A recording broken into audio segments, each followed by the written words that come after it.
Terrible? Thank you for reminding. No problem. So I will start in brief and then we can continue with introducing you. Okay. Okay. Alright. So sesi pagi ini dengan topik capaian pembelajaran untuk Anda, mahasiswa Anda dan program Anda, presented by Dr. Samantha Catrara from Toronto, Ontario, Canada.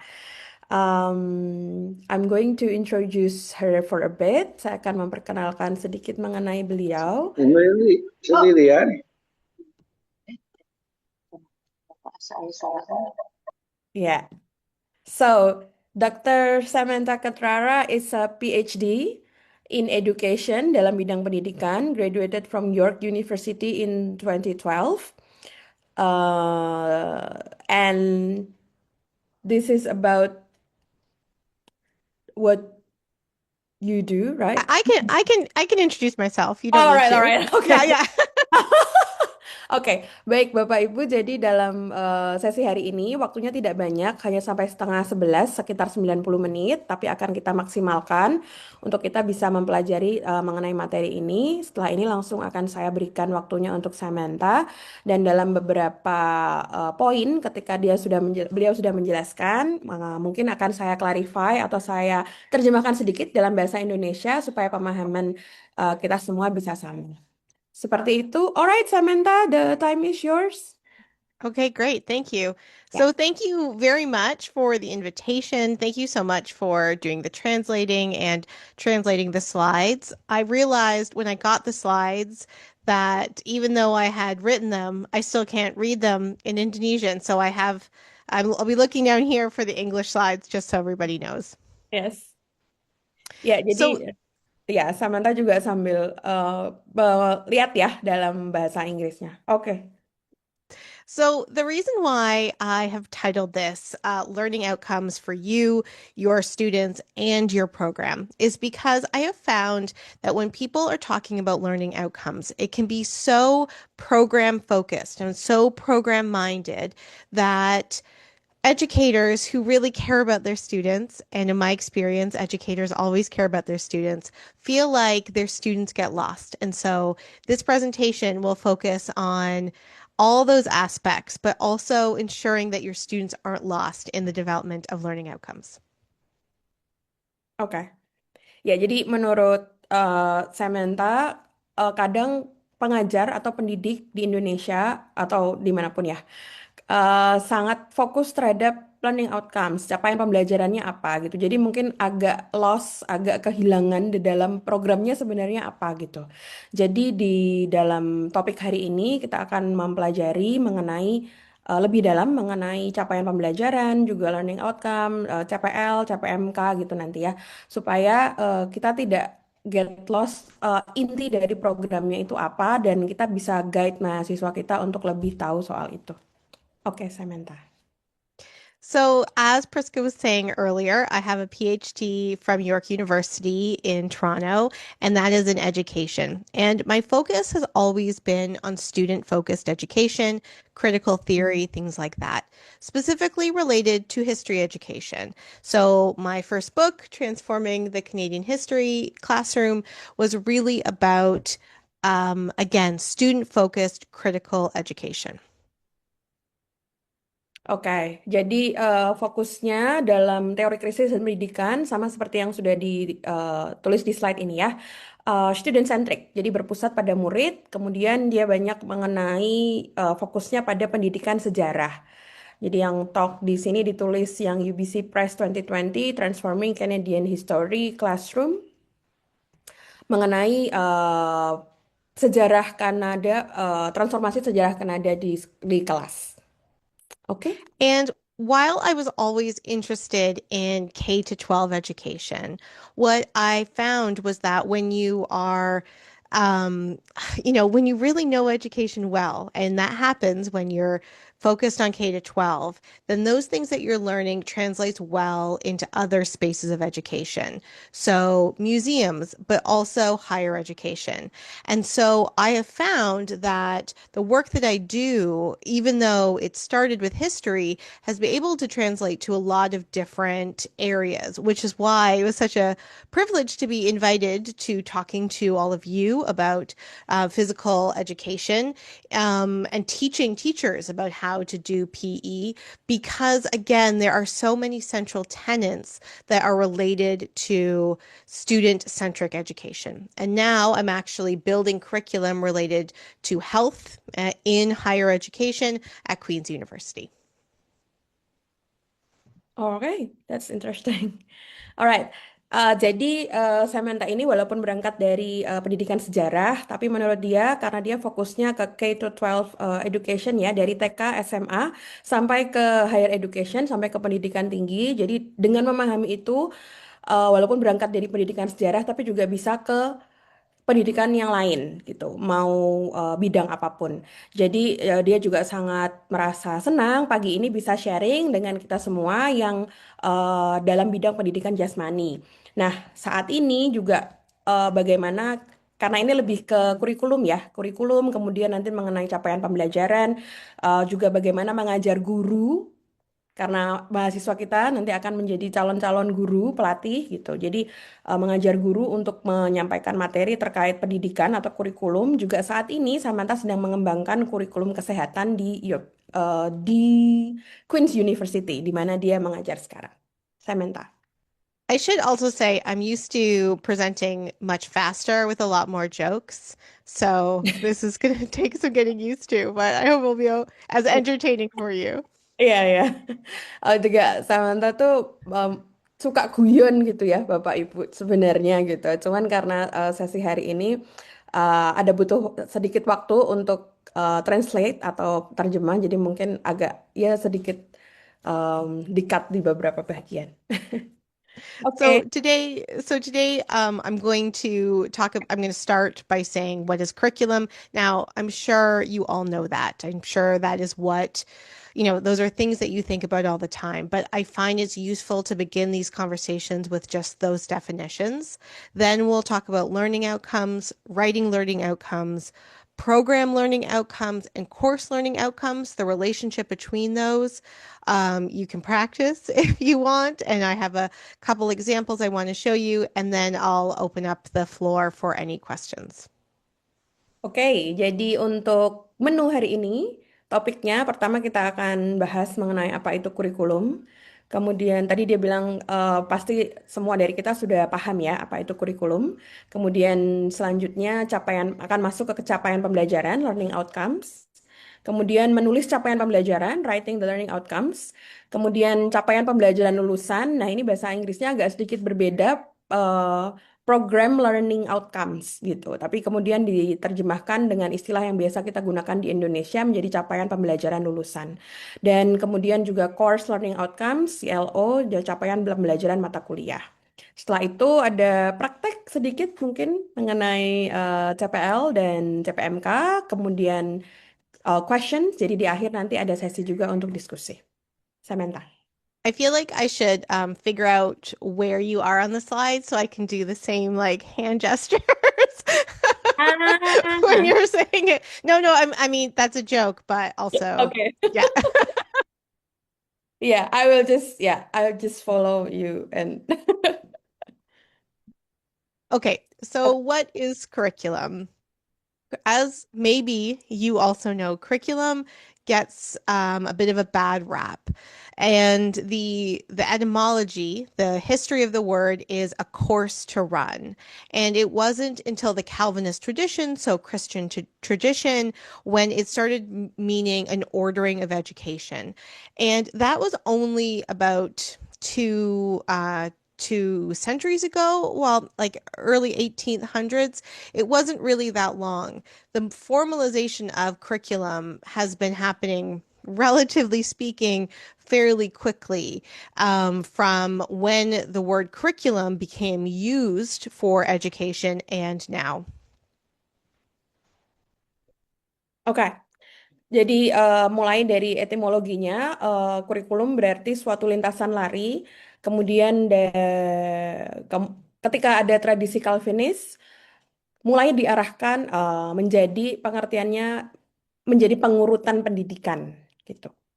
Ordering of Education sekitar tahun 1800-an. Oke, Samantha.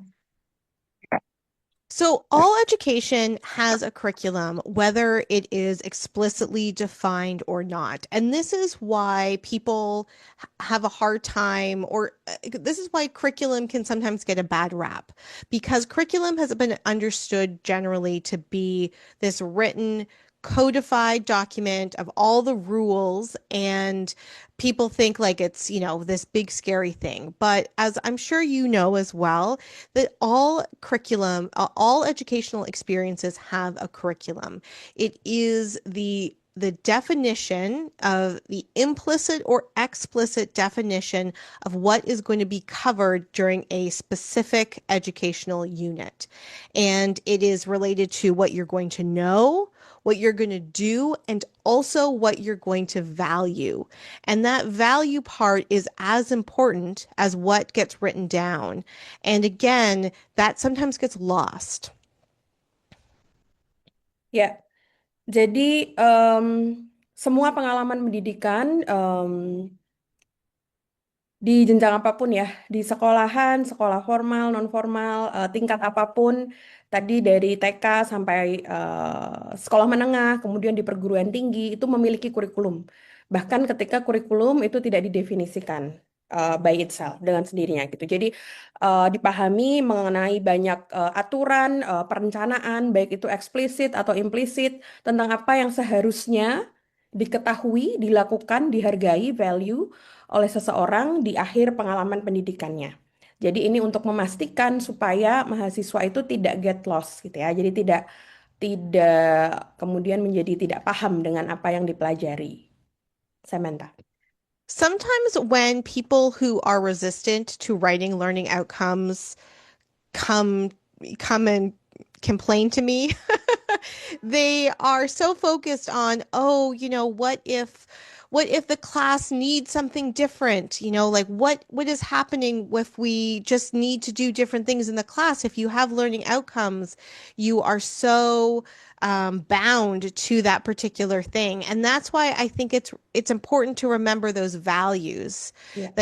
that we can bring that in as well. So in the document that I looked at related to Indonesian PE curriculum, there's something about cooperation. So, you can teach the skill of cooperation, but the values of cooperation can also be a learning outcome. And that is just as powerful as the skills of cooperation and the skills related to different sports.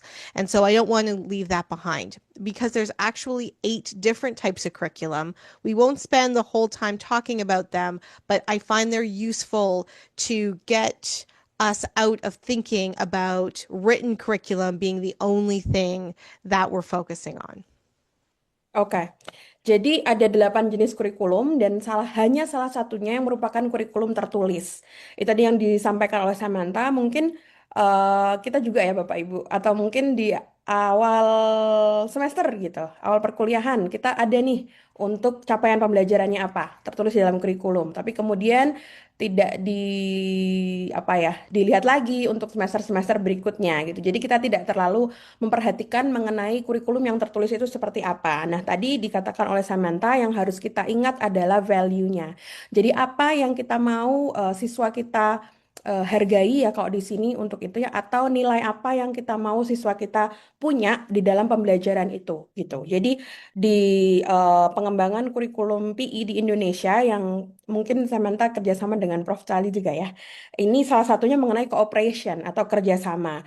Nah, jadi bukan hanya mengejarkan bagaimana itu kerjasama, tetapi juga bagaimana siswa itu memiliki nilai kerjasama di akhir pembelajaran gitu dengan kurikulum yang ada. Jadi tertulis dalam capaian pembelajaran, tapi kemudian bisa dikembangkan menjadi mereka paham mengenai nilai itu, menghargai nilai itu, dan bisa menggunakannya dalam skill atau kemampuan terkait kerjasama dalam bidang apapun. Setelah ini kita akan melihat jenis-jenis kurikulum. Samantha.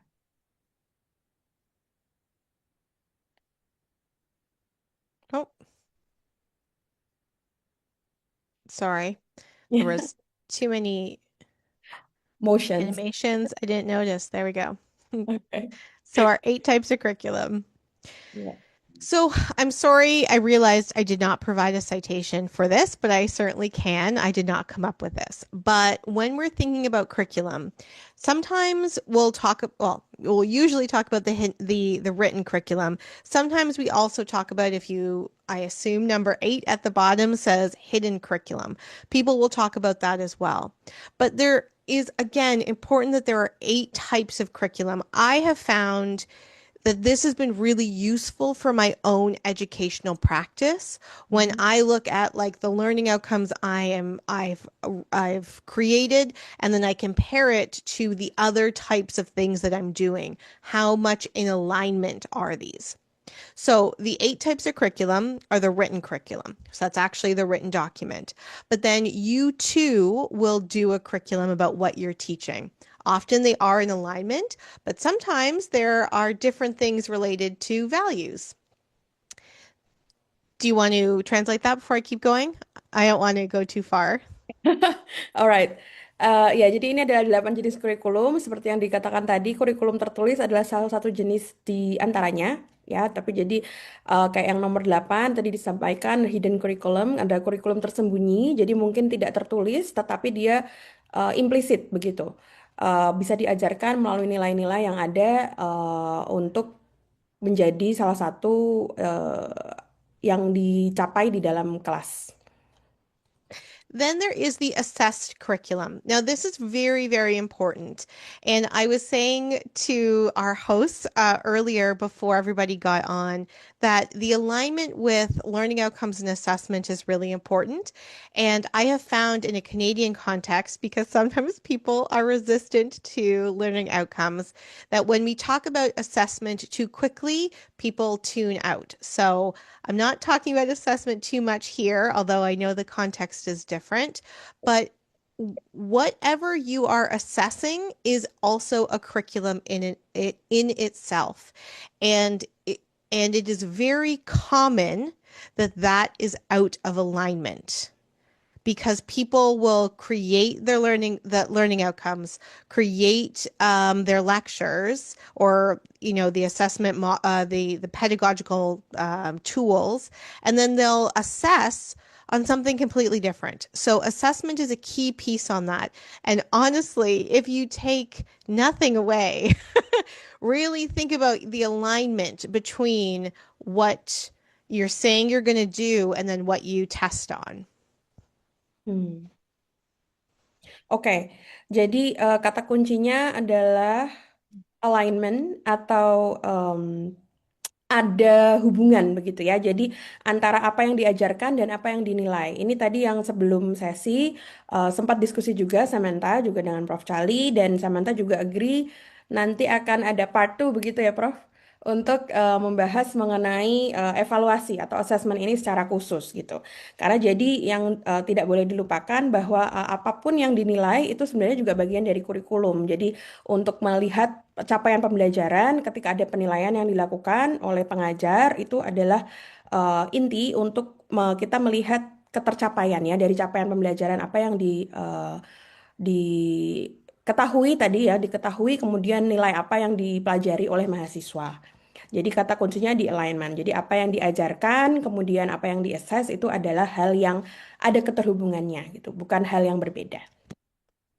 Okay, and then there's the supported curriculum. So, for example, in this professional association, whatever resources you're able to get from that association, that becomes supported.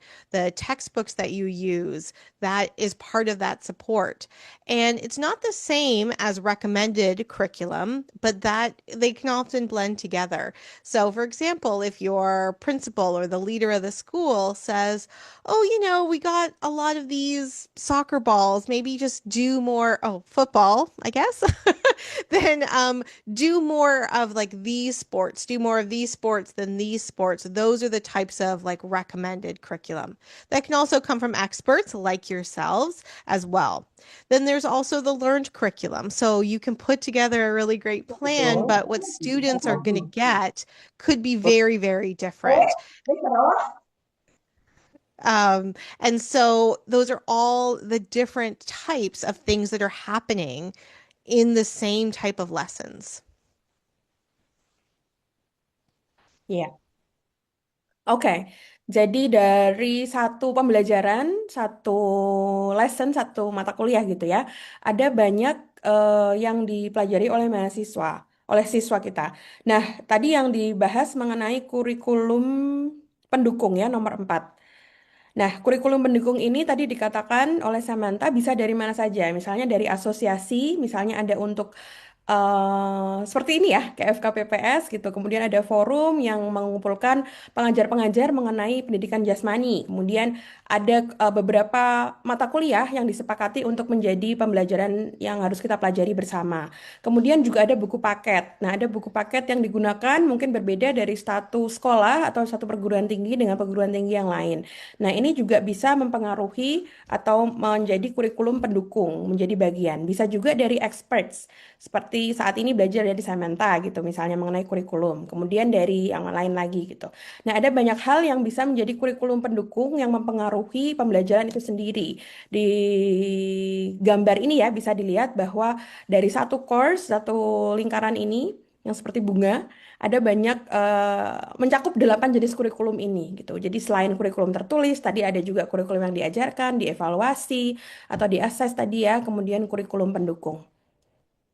Samantha? So all of these things are happening every time you interact with your students, or not even every time you interact with your students, because it happens when they go home and do homework as well. And it can be very disparate.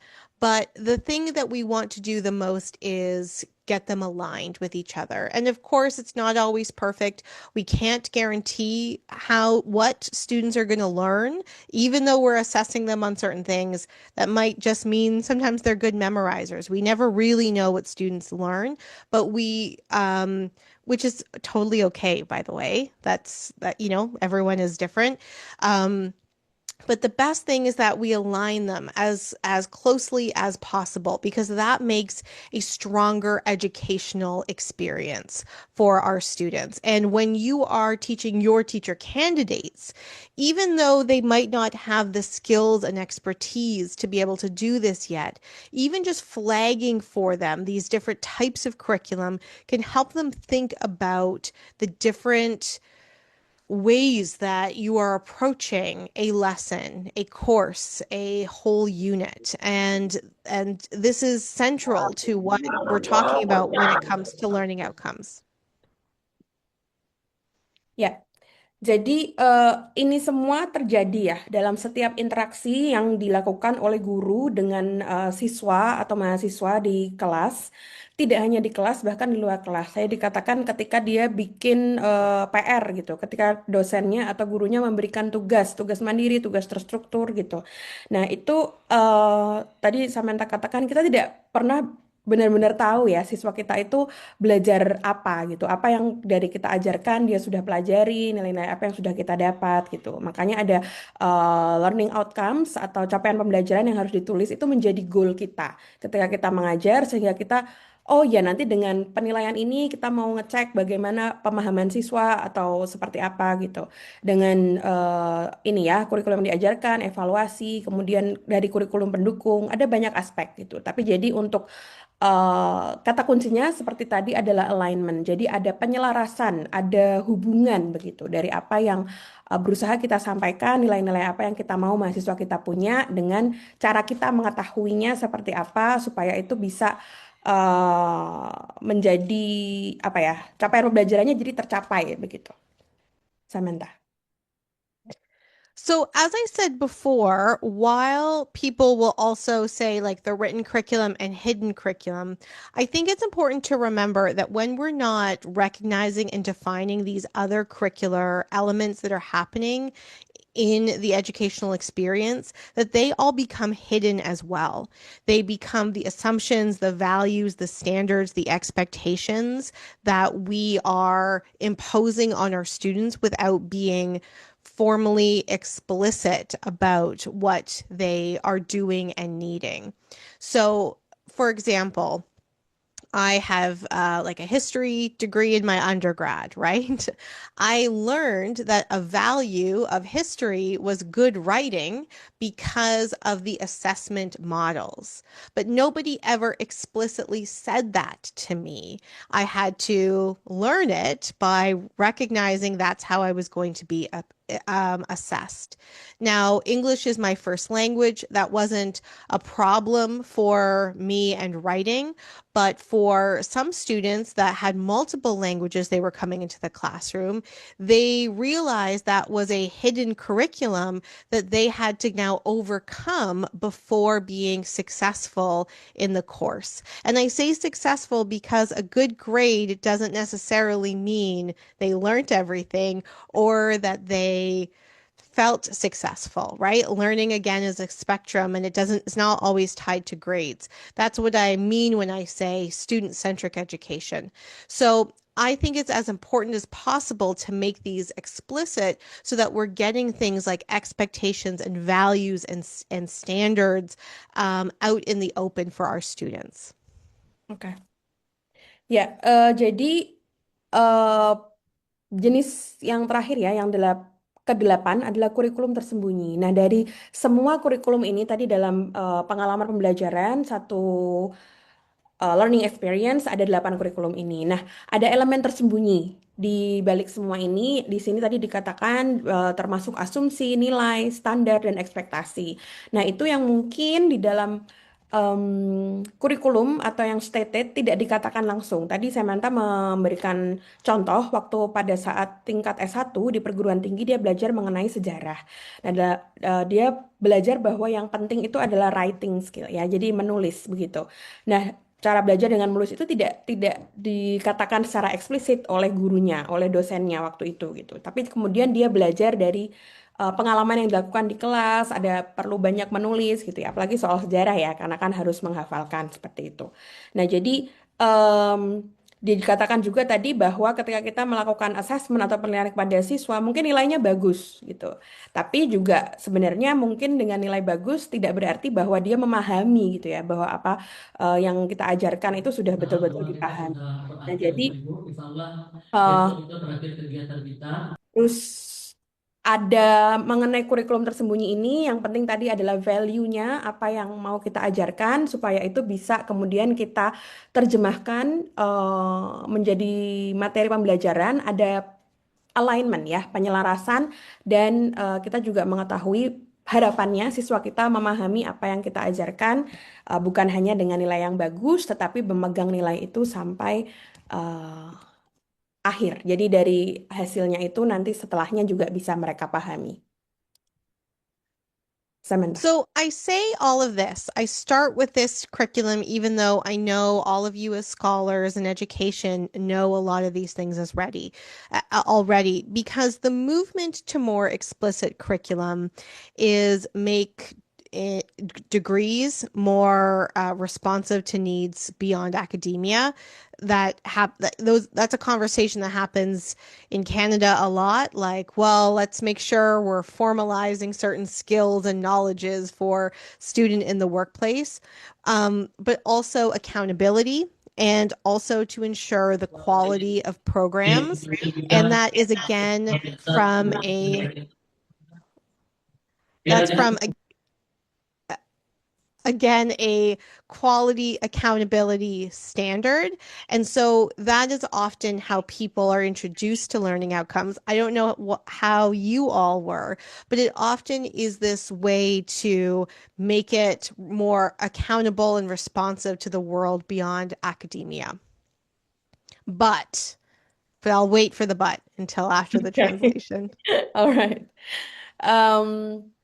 Ya, jadi pergerakannya ke arah kurikulum yang lebih eksplisit ya. Jadi tidak hanya tadi tertulis, tetapi tujuannya kan ketika mereka belajar, apalagi di tingkat perguruan tinggi, bukan hanya untuk gelar, gelar pendidikan saja, tetapi supaya apa yang dipelajari itu menjadikan seseorang lebih responsif terhadap kebutuhan di luar dunia akademik gitu. Jadi juga untuk maintain, untuk mempertahankan akuntabilitas, kemudian menjaga kualitas, menjamin kualitas program, ya program studi, program pembelajaran, juga supaya pendidikannya lebih berpusat pada siswa, mahasiswa, student center, dan lebih banyak peluang untuk menguak aspek-aspek tersembunyi gitu. Nah, tapi, Most people, when they introduce learning outcomes, they will talk about those first three things as really important, and they might even frame it with really important language. But the other part about the importance of making curriculum very explicit through things like learning outcomes is that it makes it more student centric, and there are more opportunities for you to uncover yourself and to articulate the hidden aspects of the different parts of curriculum. I think it's really important when we are writing and developing learning outcomes to think of them as commitments you are making to your students. And this, I think, is the best, most educator Jadi centric pasal way 1 and student centric way to come to learning outcomes. oke.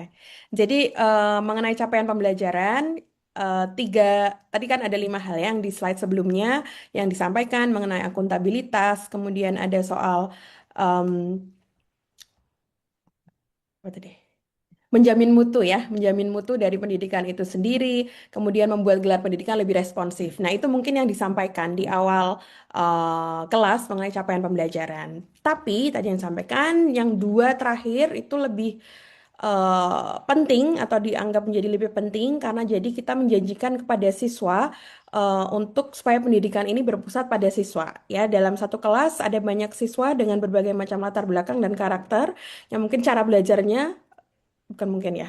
Mungkin kebanyakan juga berbeda-beda cara belajarnya gitu. Jadi untuk membuka lebih banyak peluang menguak aspek-aspek tersembunyi, tadi ada 8 ya. Kemudian dalam pengalaman pembelajaran, bagaimana bisa melihat untuk aspek-aspek atau nilai-nilai yang tersembunyi lainnya. Nah, ini yang Samantha katakan bahwa sebaiknya sebagai pengajar, sebagai pendidik, kita memiliki komitmen antara kita dengan mahasiswa atau siswa kita supaya kita juga bisa mendapatkan 2 hal ini. Jadi pendidikannya itu bukan teacher centered tapi student centered, dan juga ada banyak peluang soal aspek-aspek tersembunyi yang kita bisa pelajari.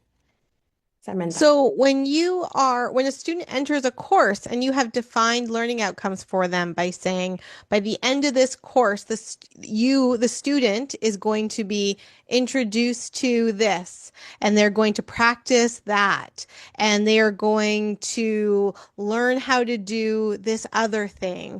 You have to stay on track to do those things as well, and you need to create assessments that align with that. So it's really this commitment that you're making for your students to say, by the end of the course, I'm going to have created an environment in which you are going to be introduced to this, to practice that, to be able to see examples of this other thing. And so often we as educators know our content so well that we're like, yeah, don't worry, we're going to do our thing. But these learning outcomes are so important for making all those hidden aspects of those different types of curriculum even more clear for our students to say, by the end of the course, this is what you're going to be introduced to and practice, and I'm going to develop with you and for you. Ya, jadi ketika di awal tadi kita sudah memiliki komitmen ya mengenai capaian pembelajaran dengan siswa, dengan berakhirnya mata kuliah ini nanti kita akan belajar mengenai ini, siswa memiliki skill ini begitu. Nah, dalam proses pembelajarannya, pengalaman pembelajaran dengan siswa sebagai guru kita harus konsisten ya. Jadi konsisten dengan apa yang sudah kita komitkan di awal pembelajaran. Seperti apa nanti siswa akan belajar, mungkin dari praktek, kemudian akan ada penilaian apa gitu. Jadi dari pengalaman itu mereka kemudian memahami bahwa sampai akhir nanti untuk capaian pembelajarannya itu tercapai gitu. Kemudian juga untuk aspek yang kedua, jadi ada poin-poin ya, mungkin secara konten, secara materi, topik yang kita berikan ke siswa itu sudah oke. Mereka juga sudah memahami kontennya secara oke gitu ya. Cuman tadi ada kurikulum yang tersembunyi mengenai asumsi dan hal-hal yang lain gitu. Nah, itu akan terjadi dalam pengalaman pembelajaran selama 1 semester itu atau dalam waktu yang ditentukan ya dalam periode perkuliahan gitu.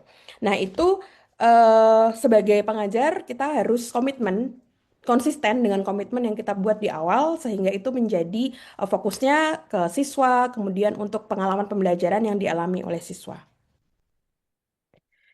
It also clarifies the teaching and learning relationship. Now, this is not to say that you are going to create a set of learning outcomes that are so tight there isn't room for the exploration that comes when you meet the students and maybe other things need to happen.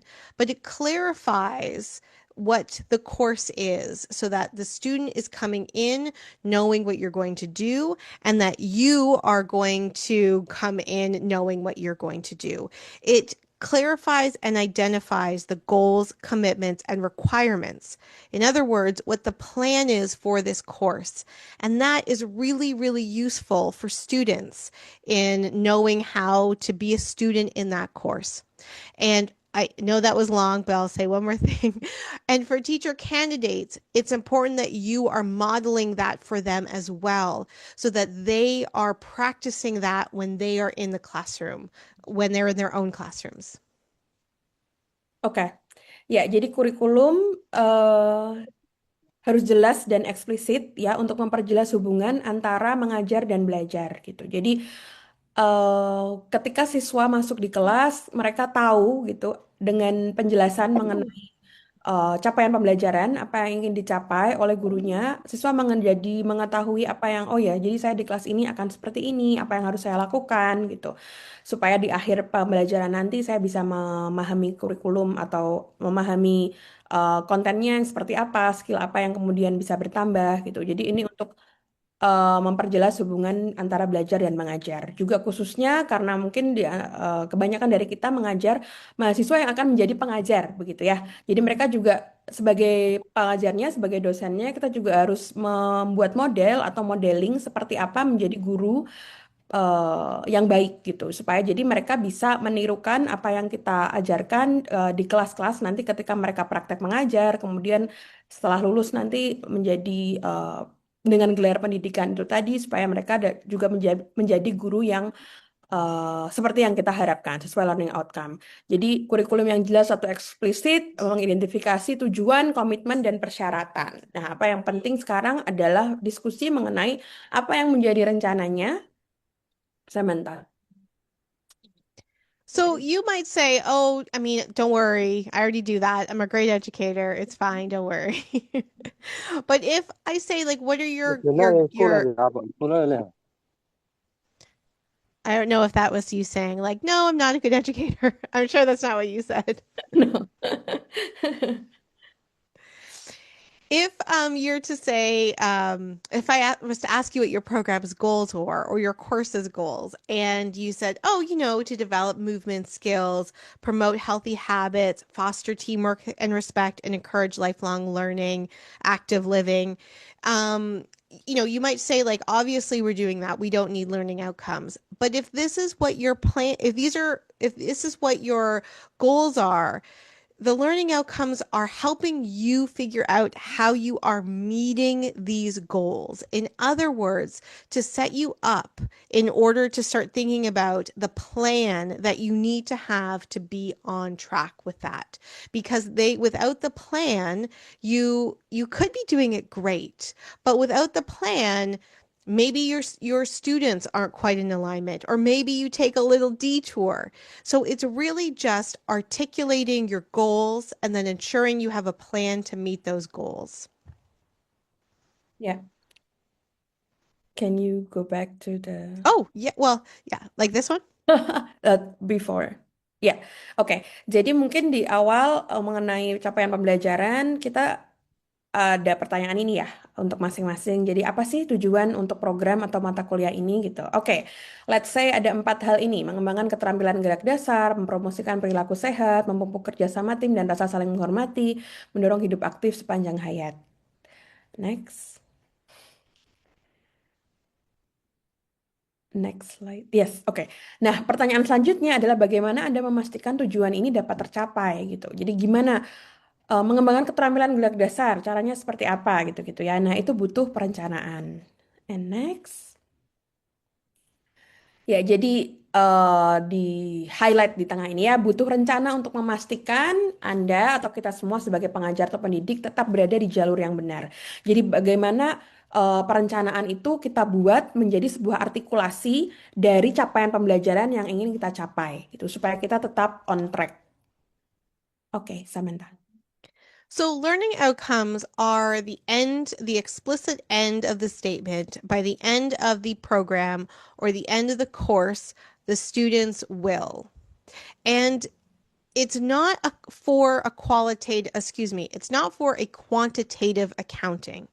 It is an articulation of a relationship, the commitment that you're making to your students. Now, it can be used for quantitative accounting as well, and that's often useful on the program level. And I find, though, that if you start there, the courses start to feel disconnected from the program learning outcomes. So I always want you, if you are developing your course learning outcomes, to start developing that conversation at the course level and then move it up to the program level rather than vice versa in order to ensure that that commitment between you and your students is supreme.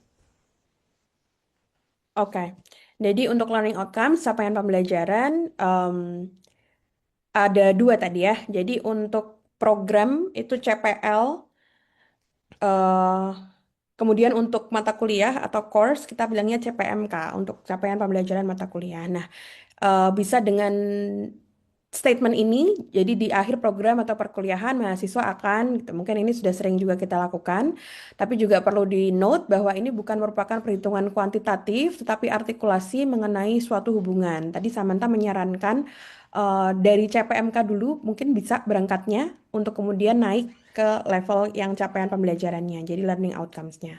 Komitmen apa yang ingin Anda atau kita berikan sebagai pengajar atau pendidik kepada para mahasiswa. Now, maybe you all get along really well in all of your departments and there's never any fighting and it's always very smooth sailing, and that's just a Canadian thing. But generally, I find that, again, starting with the course level helps you better articulate up to the program level. And we will talk a little bit more about that, but I just wanted to flag that. And so when you are developing your course learning outcomes and or program learning outcomes, and I will talk more about that, the question you need to have on your screen at all times with a little notepad or whatever are, what are you committing to your students that they will know, that they'll do, and they'll value by the time they're finished? Ya, jadi apa capaian pembelajaran pada program atau mata kuliah Anda? Lebih ke apa yang Anda komitmenkan. Jadi dari capaian pembelajaran itu tadi intinya adalah komitmen ya. Jadi dari guru kepada siswanya, kepada mahasiswa bahwa mereka akan tahu, know, mampu melakukan, do, dan atau membangun nilai apa pada saat mereka selesai. So value nilai apa yang akan mereka pelajari ketika program atau mata kuliah itu selesai. Samantha. And so this same question can be applied no matter what unit of teaching that you're doing. So, for example, by the end of the course, students will. By the end of the grade, students will. By the end of the unit, students will. By the end of the lesson, students will. By the end of the workout, students will. And I actually always use this workout example, but now I feel like it was perfect for this crowd because again, it is always the same question, even if you're doing something very big or something very specific. It's always the same question. You're just replacing whatever unit of education you're focusing on. Ya, jadi mau di level apapun, pertanyaannya selalu sama ya. Ini ada beberapa contoh. Yang pertama di akhir perkuliahan ini, mahasiswa akan mampu untuk di akhir kelas ini, siswa akan mampu untuk di akhir unit ini, siswa akan mampu untuk di akhir pelajaran ini, siswa akan mampu untuk di akhir latihan ini, siswa akan mampu untuk gitu. Selalu pertanyaan yang sama. It's always the same question, Samantha. Now, one of the reasons why I bring in the workout example is because this is an acronym called SMART, and it's about goal setting, and you will find it related to workouts as well. So it was like useful for me to bring that over. I don't know if it works as well as an acronym for you in Indonesian. Obviously, it's not quite as snappy, but it is the same type of framework for goal setting, which is, I'll wait, go for it. Oke, jadi untuk frameworknya menggunakan ini ya singkatan ini SMART gitu. Dalam bahasa Inggris specific, measurable, attainable, relevant, and time based. Mungkin agak sedikit berbeda ketika diterjemahkan ke bahasa Indonesia. Tapi intinya itu, Samantha. Yeah. So specific, measurable, attainable, relevant, and time-based are really important attributes because a lot of times what I'll find is professors will say by the end of the course, the students will understand whatever. But understand is not a verb that is specific, measurable, or measurable. And then like, well, how are you going to prove that? Oh, well, students will write an essay or do some drills or do this or do that. Well, then say that. By the end of the course, students will write an essay explaining this. They will be able to complete 14 drills related to that. So these are really key. This is a really key framework for thinking about the development of your learning outcomes. Ya, jadi untuk mendefinisikan capaian pembelajaran, kalau cuma dibilang di akhir, oh siswa akan paham gitu ya, akan memahami ini, itu tidak bisa diukur. It's not measurable. Jadi Samantha katakan tadi say it gitu ya, jadi harus dikatakan gitu. Apa di akhir pembelajaran? Oh siswa dapat menulis esai, misalnya apa gitu, akan mampu membuat 14 latihan atau contoh soal untuk ini gitu. Jadi harus dapat diukur sesuai ini ya, spesifik, dapat diukur, dapat dicapai, relevan dan berbasis waktu. Samantha. So this is a bad learning outcome. Bad. Don't do this. Okay. And this is a bad learning outcome for a science class, just like a K to 12 science class. Students will know how hot it is on the sun and on the earth and keep track of how it changes over 10 years. That is bad. It is bad. And the reason why it is bad is because we can pull it through this SMART framework to be able to see the ways that it doesn't meet any of these criteria. Oke.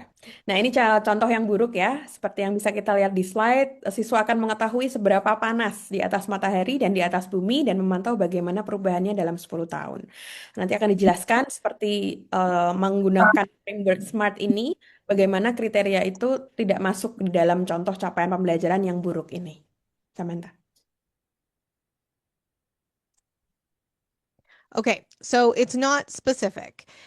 Here, this learning outcome says on the sun and on the earth. Like those are two totally different things.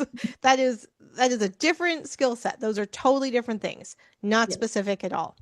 Not specific at all. Yes. So, poin yang pertama spesifik ya. Jadi ini sama sekali tidak spesifik karena dua hal yang sangat berbeda di atas matahari dan di atas bumi. Next. This is another word that people use a lot. Understand is a bad word, but also know is a bad word. Students will know how hot it is. How are you measuring that?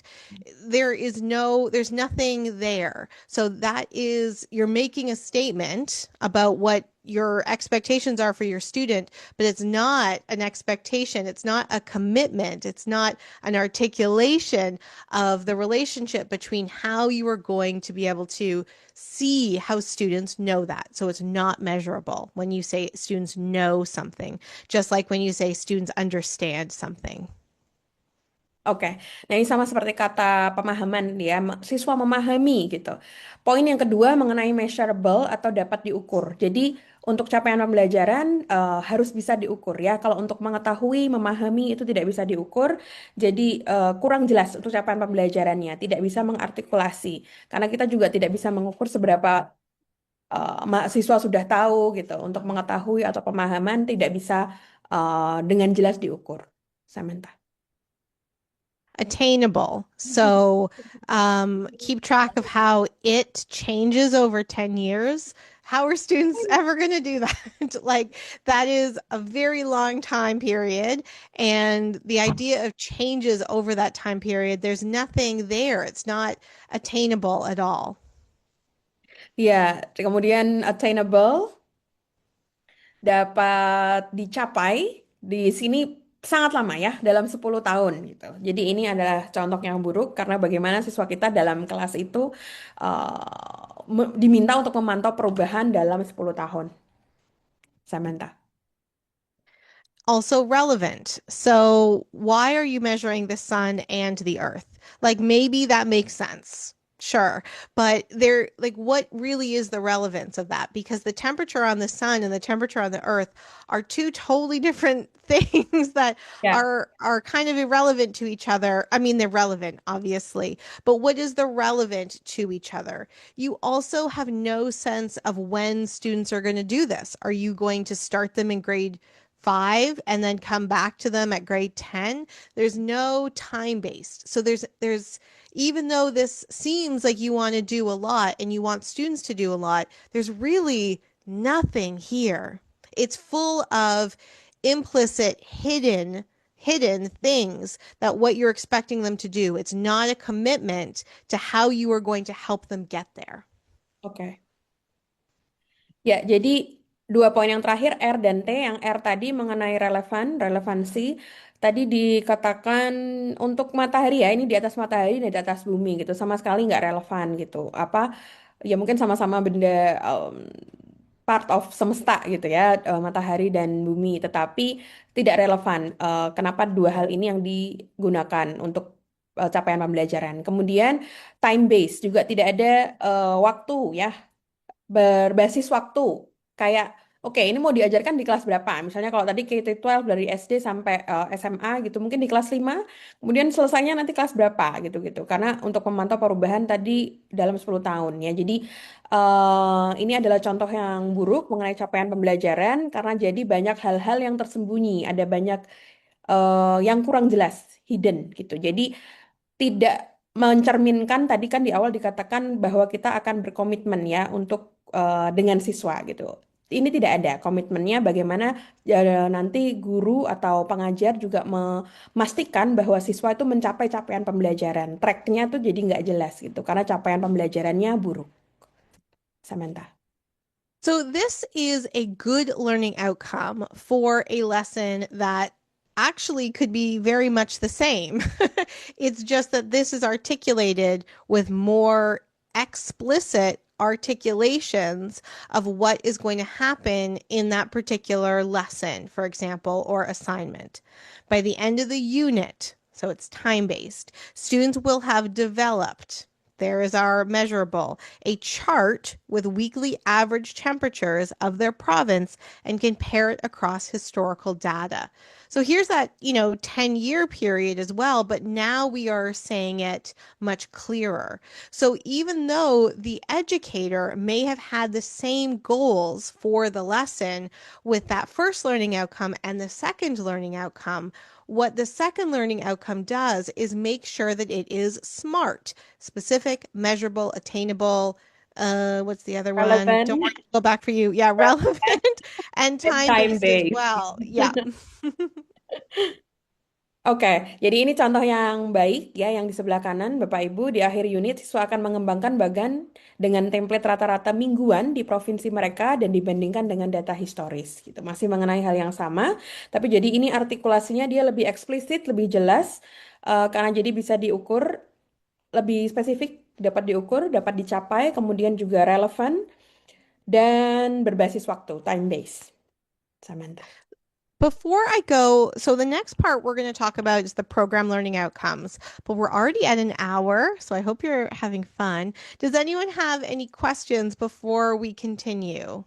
Oke, sebelum lanjut, apakah ada pertanyaan dulu? Kita masih punya kurang lebih 30 menit. Masih ada beberapa slide yang akan Samantha jelaskan, tapi kalau ada pertanyaan, monggo. Mungkin satu atau dua.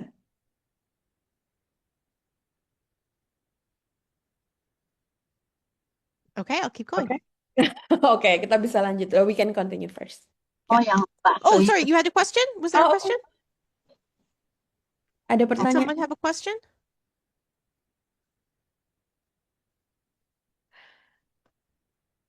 Okay. Maybe not. Yeah. Okay. So, what is the relationship between program learning outcomes and course learning outcomes? You could think that they are like a Venn diagram, that they overlap. And that is true or false. But again, sometimes people will have a real problem with that because they want their autonomy in their courses. And so I don't think that this is the best model to think of the relationship between program learning outcomes and the course learning outcomes. So I don't think this is a good model, but some people might present it to you this way. Ya, menurut Samantha mungkin hubungannya seperti ini ya dari bagian ini, tapi menurut Samantha ini bukan model yang bagus, bukan yang terbaik gitu, mengenai CPL dan CPMK.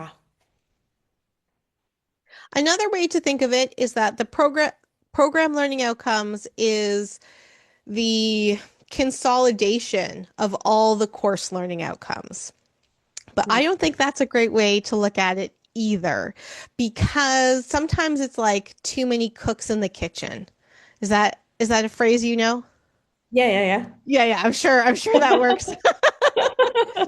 I'm sure that works across Yeah. all the kitchens. Yeah.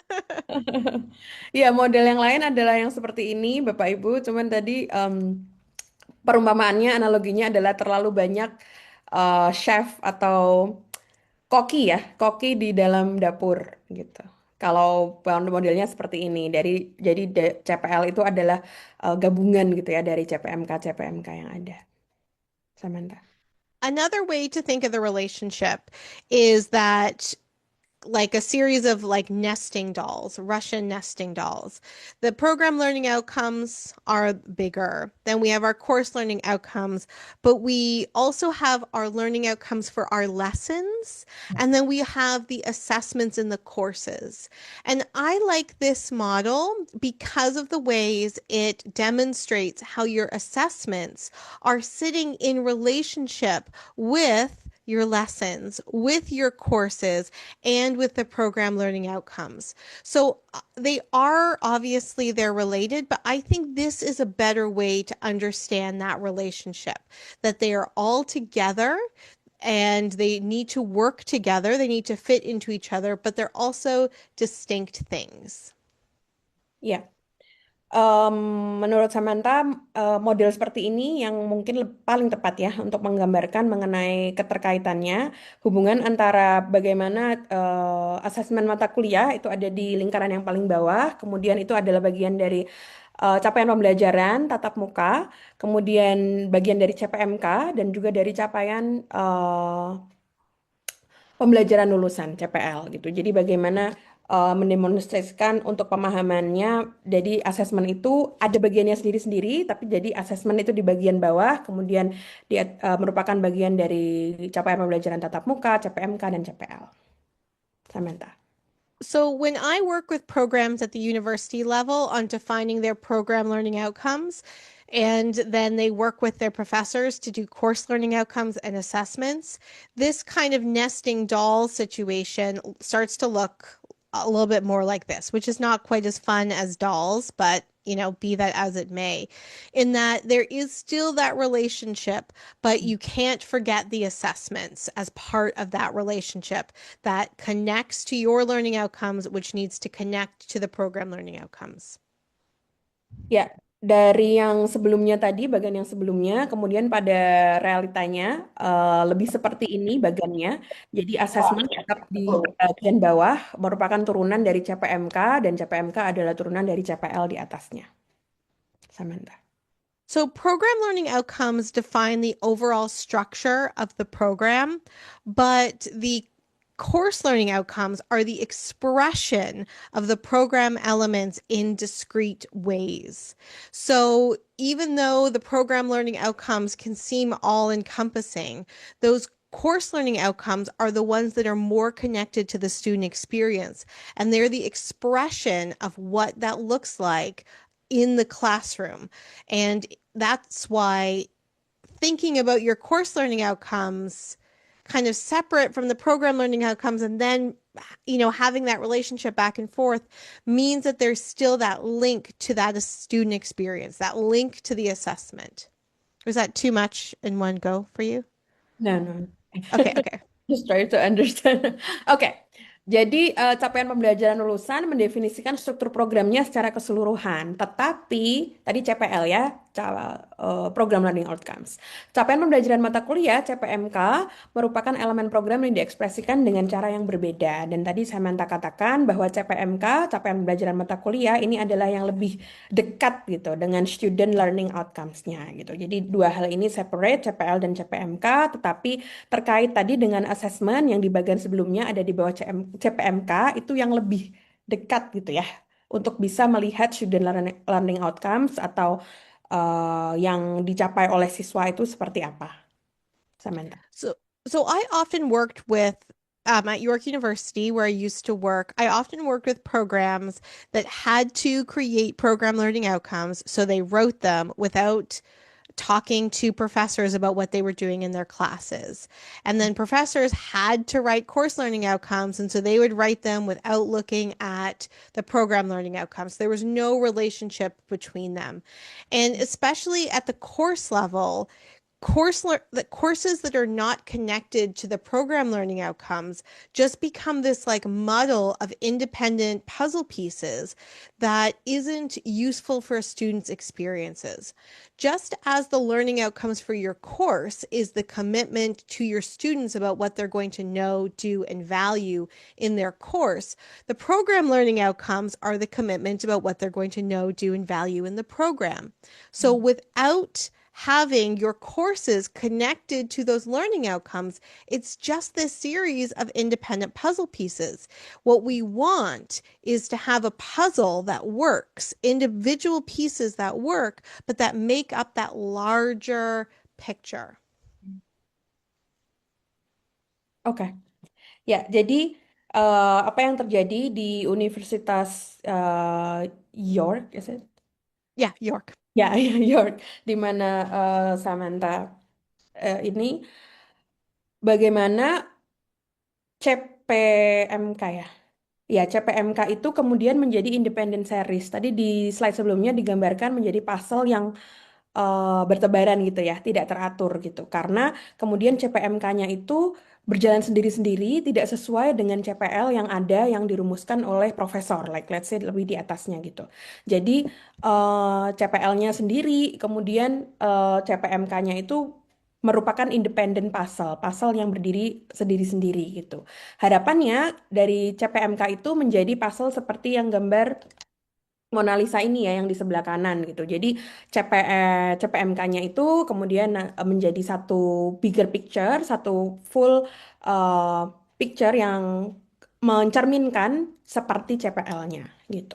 Jadi tidak berdiri sendiri-sendiri. Itu kenapa di dalam penulisannya kita CPL dulu, kemudian CPMK-nya apa di bawahnya gitu. Tapi jadi sebaiknya di dalam satu program itu kemudian CPMK-nya tidak berdiri sendiri-sendiri, tetapi disesuaikan dengan CPL yang ada gitu, sehingga menjadi satu utuh gitu ya untuk bigger picture-nya tidak berdiri sendiri-sendiri.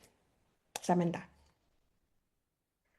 So I'm going to come back to this. I hope it's not confusing, this relationship I'm trying to express between course learning outcomes and program learning outcomes. Actually, I'll just skip ahead so I can clarify something and then I'll come back here. Do you want to? Ya, jadi ada sebelum ke sini, Samantha mau clarify dulu sesuatu sebelum balik ke sini. Ya. Okay, so I understand that you have some standards that you need to adhere to. What I'm saying is that if you look at these and you just write learning outcomes from that, they're going to feel very disconnected from what you are doing. They have to align, of course. Don't worry, I'm not going to not say that. But if you start here, they aren't going to feel aligned with what you're doing because now you are taking these words and you're trying to make them fit your practice. And we want to do the opposite. Hmm.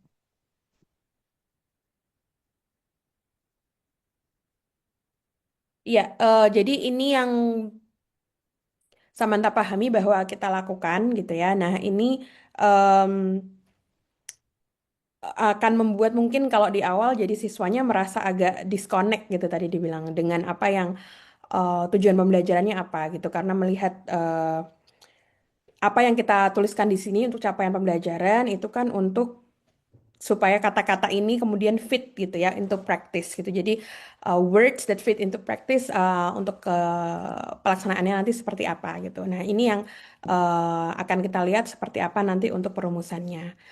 Samantha, there is one professor would like to ask question. Do you mind? Okay, sure. Do you want to ask it now or do you want to wait?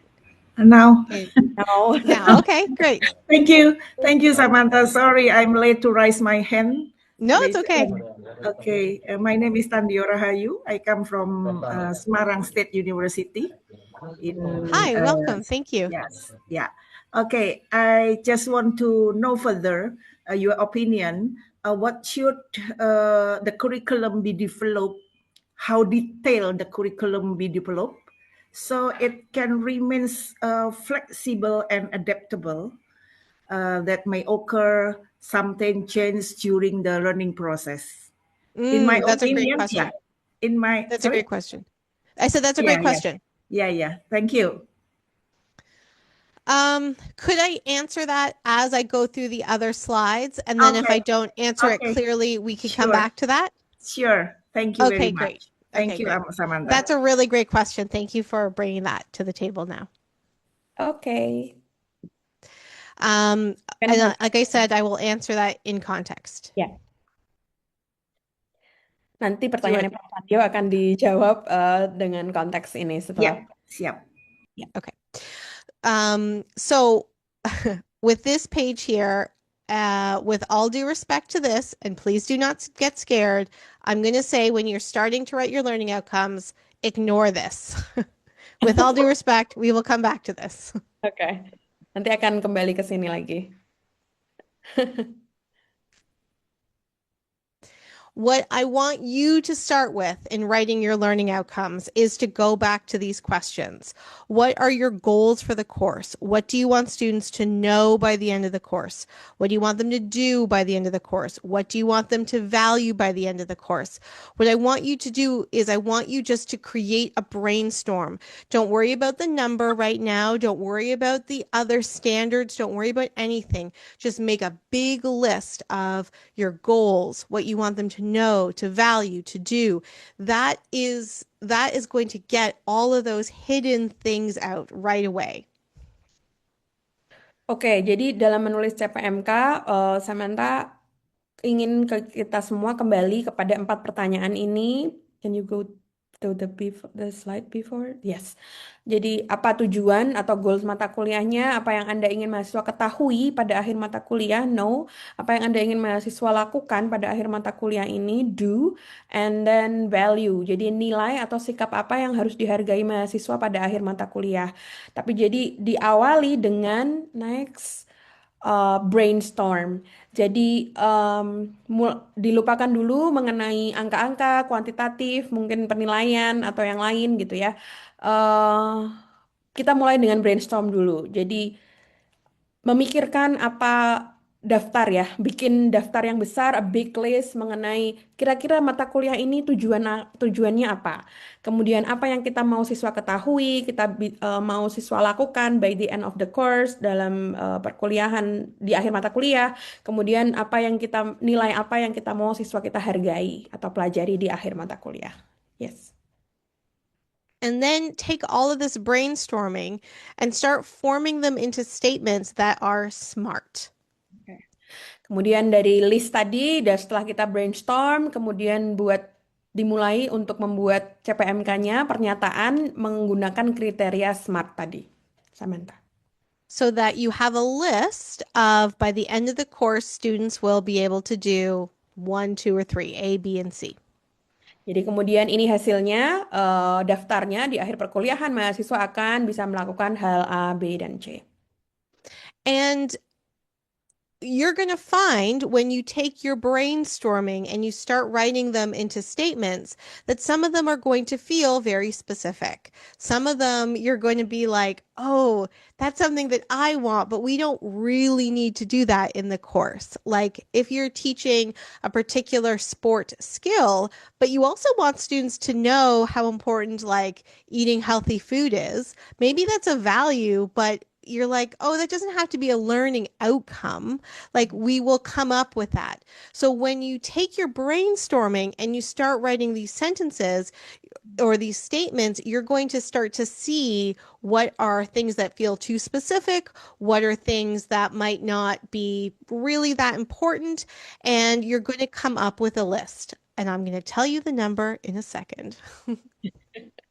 Oke. Nah, kemudian jadi setelah ada hasilnya ini ya, untuk beberapa hasil dari kita brainstorming, kemudian ada daftarnya, kemudian muncul seperti ini, mungkin kita jadi akan bisa memilah lagi gitu.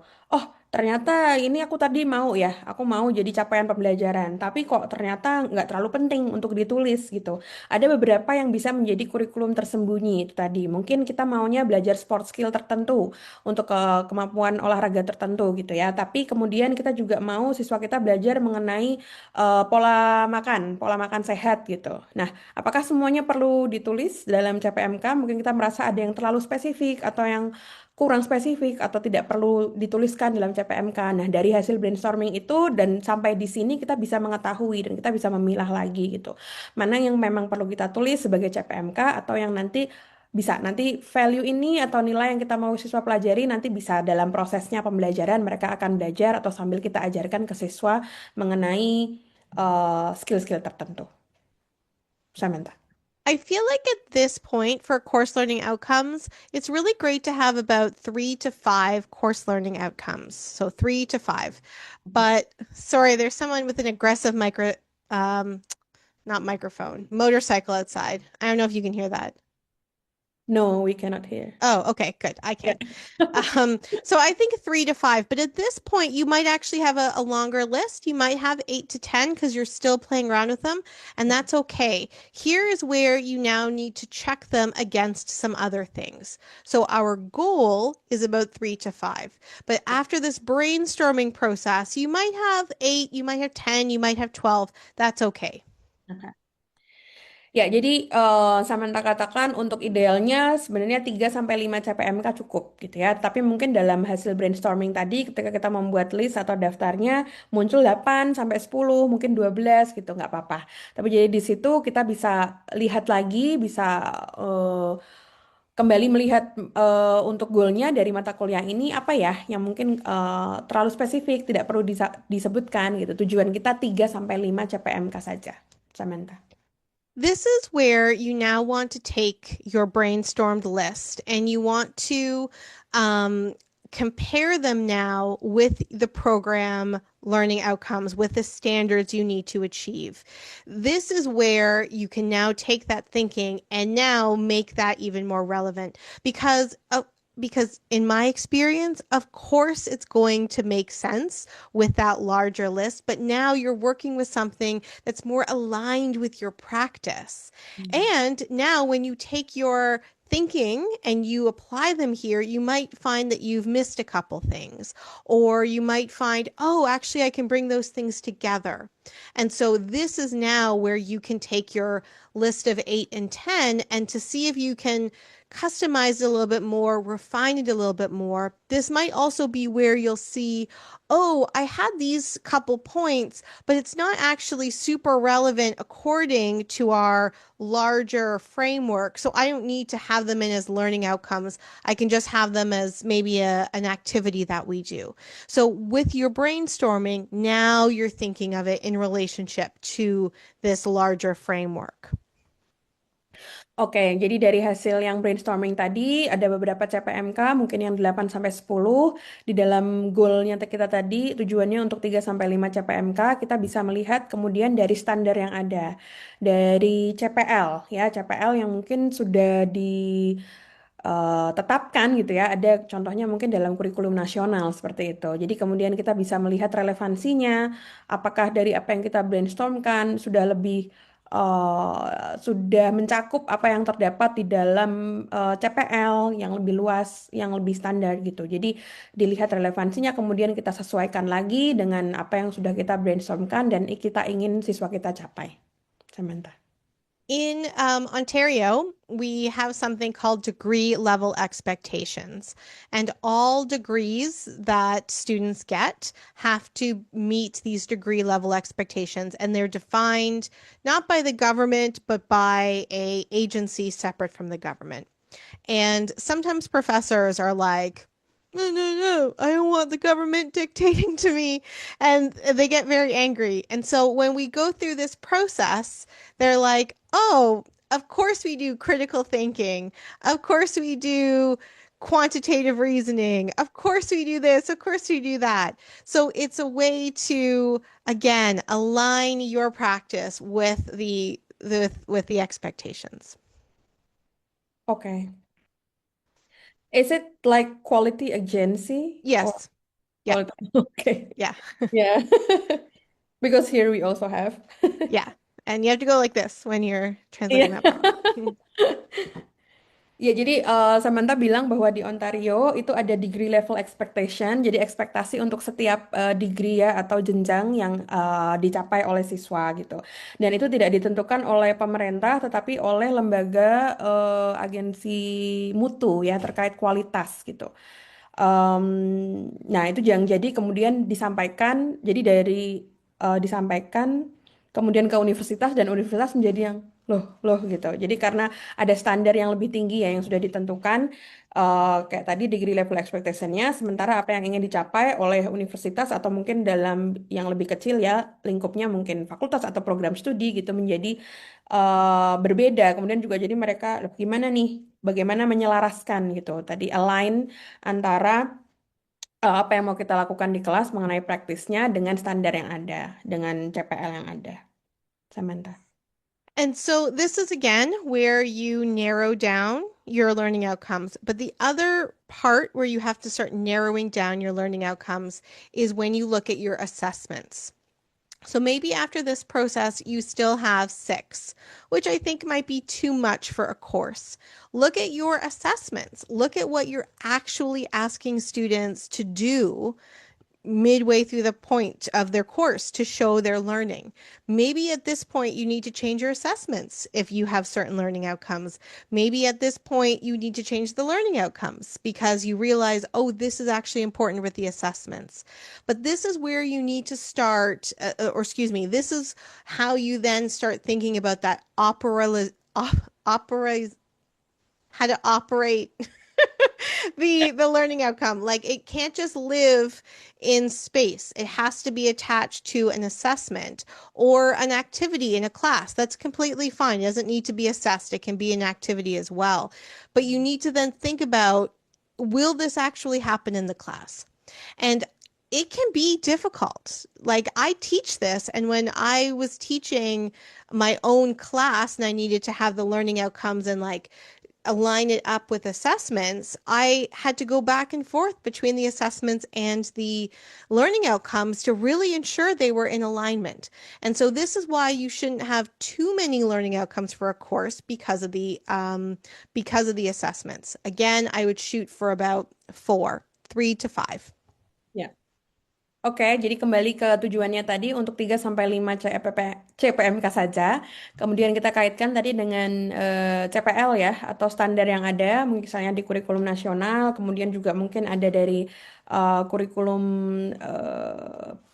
badan yang lain, agensi yang lain gitu. Dan yang harus kita ikuti. Masih ada 8 misalnya nih, masih ada 8 CPMK di list kita. Bagaimana untuk merumuskannya menjadi sesuai goal 3 sampai 5 CPMK. Nah, kita bisa lihat dulu di bagian bawahnya mengenai assessment atau penilaian. Jadi, apakah kita lihat lagi ya, di kelas nanti benar-benar bisa kita nilai, bisa kita assess, akan kita ajarkan seperti itu. Terkait dengan apa yang siswa nanti lakukan, apakah mereka benar-benar akan melakukannya atau tidak, penilaiannya seperti apa. Dan dari situ kita bisa merubah untuk asesmennya, disesuaikan lagi dengan pembelajaran di kelas gitu, supaya nanti kita bisa cek-recek lagi apakah sudah relevan antara tujuan yang ingin kita capai, apa yang kita mau siswa kita pelajari dengan apa yang kita nilai gitu. Mungkin penilaian ini mungkin membutuhkan siswa mengetahui tentang ini gitu. Oh ya, ini sudah sesuai juga dengan CPL gitu-gitu. Jadi mulai dicek-recek lagi mengenai relevansinya sehingga kita bisa mendapatkan sesuai tujuan 3 sampai 5 CPMK. Samantha. And this is why I knew we weren't going to have enough time to talk too much about assessments because that's a whole other conversation, but I'm happy to have it with all of you. This is my email. You're more than welcome to get in touch with me. Does anyone have any questions that I can answer in the last 5 minutes? Although I'm happy to stay past my time, just so you know, but we do have 5 minutes left together. Oke, jadi itu tadi emailnya. Kalau ada pertanyaan lebih lanjut, khususnya tadi mengenai assessment, ya karena tadi juga dengan Prof. Charlie dikatakan nanti ada sesi 2 dengan Samantha, so we're going to have session 2 with you, maybe discussing Okay, more we can details do. about assessment. But for now, we still have time to question and answer. But maybe can you please answer Prof. Tandio's question first, Samantha? About how many? About how detailed curriculum, the question previously mentioned. Yes. So I would say for a course, you should have 3 to 5 learning outcomes. For a lesson, you should have about maybe 2 to 3 learning outcomes. For a program, I would say about 8 to 10 learning outcomes. Oke. Jadi untuk CPL 8 sampai 10 itu tadi ya. Untuk CPMK 3 sampai 5. Gitu, Prof? One more question, may I? Yeah. Okay. Sorry. I'm very interesting with your presentation, Samantha. So I have one more questions. You mentioned earlier that Ontario has a quality assurance agency that sets the learning outcomes. In your opinion, just your opinion, where should this learning outcome be based? Regional interest, national interest, or simply just for institutional interest? Thank you. So in Ontario, we have degree level expectations, but then at each university, there are program learning outcomes. So the program defines their learning outcomes, and then each course has their learning outcomes. And so even though professors feel as if the degree level expectations from Ontario is too much oversight, in reality, they're very broad, and it's impossible to not meet them. Yes. Really, it's impossible to not meet them. But I think that it's important that there is intellectual freedom and academic Ah, freedom at the universities. And yes. so of course, professors should be in charge of their courses. Mm-hmm. But the problem with programs traditionally is that it's been a series of independent courses without a clear way to bring them together. So, sorry, this is a long thing to this is a long thing to translate, but program learning outcomes really get professors in a program talking with each other about their own values in the program. And that's a conversation that I would be a part of, and that's really important. So the degree level expectations, to be honest, they're not difficult to meet. So I don't feel like they're too much oversight. I think that it's important that the program is developing their own learning outcomes. And I think it's important that professors are developing learning outcomes. But the the problem I have found is that even though, again, sorry, this is a bit of a Pandora's box of an answer. Even though professors will articulate the issue that they have is with like quality oversight, really the problem is they haven't been able to articulate their own commitments to their students. So they say it's one problem, which can be problematic, but the actual problem of developing learning outcomes is from a different position. So that's also something that I've worked a lot with professors with. Ah, okay. That Thank was a you. lot. Yeah. Thank you very I much. thought a lot about that. Yeah. See you in part 2. Yeah, okay. Okay. Thank you very much. Thank you, Prof. Uh, yes, maybe one more question. Yep, I'm fine. I'm a night owl, so 10 p.m. presentations are like my jam. What time is it there now? 10:30 p.m. 30 p.m. Okay, 12 hours difference. Yep. Ya, Bapak Ibu, karena di sana juga sudah jam setengah 11 malam, mungkin kalau ada masih satu pertanyaan lagi, atau Kak Cali ada mau, oke, ada lagi mungkin yang lain mau bertanya?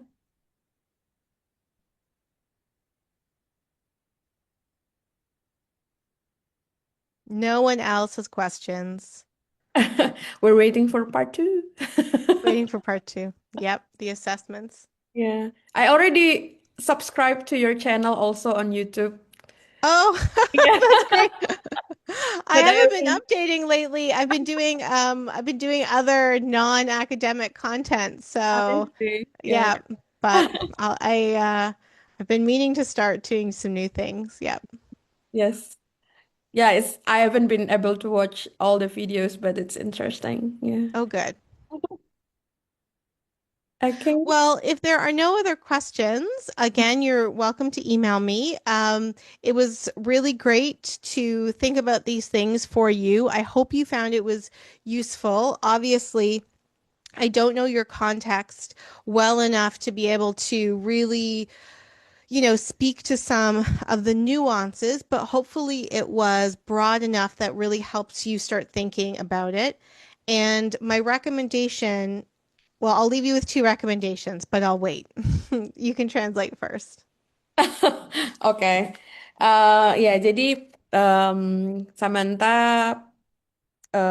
berkata eh, bahwa senang sekali untuk sesi pagi ini. Kemudian juga semoga apa yang disampaikan itu berguna, khususnya terkait dengan CPL dan CPMK yang terkait kurikulum ya. Bagaimana kita kemudian membuat learning outcomes atau untuk goals di dalam setiap mata kuliah atau yang kita lakukan itu sesuai dengan standar, tetapi juga lebih untuk relevansinya apa yang bisa kita komitmenkan akan kita ajarkan untuk siswa kita bisa ketahui tadi ya, siswa bisa ketahui, lakukan, kemudian nilai-nilai apa yang bisa mereka pelajari gitu.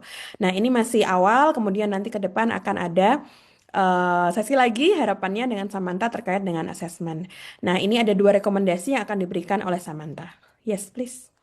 So my recommendation 1 is when you get stuck in doing any of this writing, do that brainstorming. Know, do, and value. That is your bread and butter. or another analogy that works better for you. Yeah. If you start with the high level, you're going to get stuck because it's not going to feel authentic. Start with brainstorming. And Okay. then the second thing is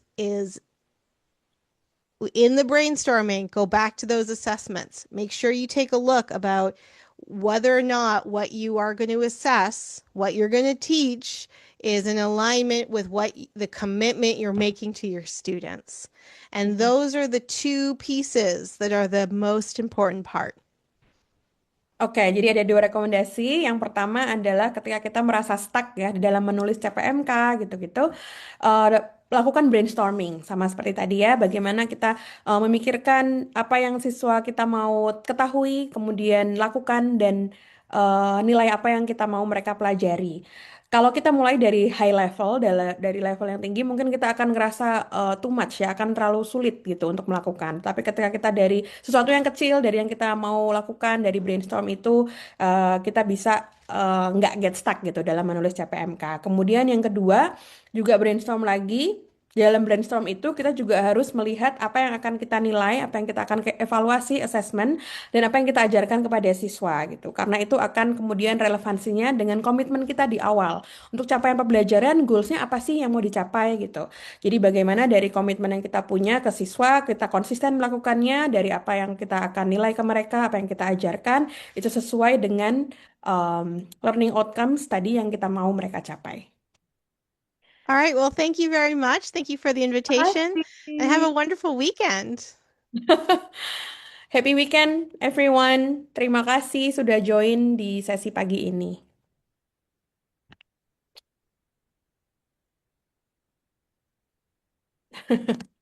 Thank you, Samantha. Thank you, Samantha. I'm happy to stay on till everyone leaves, in case you want to. Maybe we can make a photo group together. Oh yeah, we can do that. I mean, Yes. Bapak Ibu mungkin bisa untuk dokumentasi bisa dinyalakan untuk kameranya supaya kita foto bersama. Ya.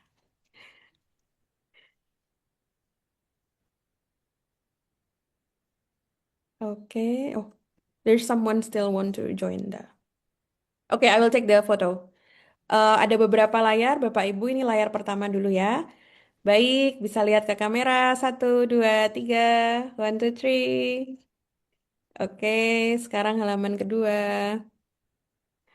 Oke, bisa lihat ke kamera. 1, 2.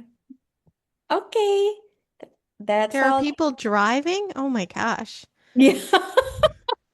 For you. For me. They don't want to miss Oh my you. gosh. All right. Thank you, Samantha. Yes, Samantha. Thank you very Terima much. kasih semuanya. Terima kasih semua. Terima kasih Pak Samantha, Manjo. Bu Piska. Ya, Terima kasih banyak. selamat pagi. Terima kasih semuanya. Assalamualaikum.